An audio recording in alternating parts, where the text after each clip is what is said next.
Sharing Budol Recos here. Nariko ganito yung nahanap ko na rechargeable portable blender. Pwedeng dalhin kahit saan at may blender ka na, may tumbler ka pa. Alam mo yung regular blender sa bahay, yung ang bigat tas ang hirap hugasan. Ito, portable na, travel friendly pa. At yes, pwede mo pa siyang i-charge gamit power station.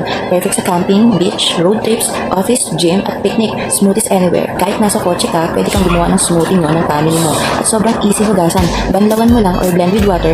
Pero wag ka, hindi portable, mahina na ha. 38 blades po yan, parang mini industrial blender. Kayang-kaya frozen fruits, ice, smoothies, protein shakes, at hindi ka mabibitin sa serving ha. 1,300 ml capacity, mas malaki kaysa sa usual 500 ml portable blender. Pwede pang family size, rechargeable pa, available in white, blue, and navy blue. So kung favorite ka ng family mo ang healthy smoothies at sawa ka na sa mabigat na blender, ito na yung sign mo. Add to cart mo na itong portable blender.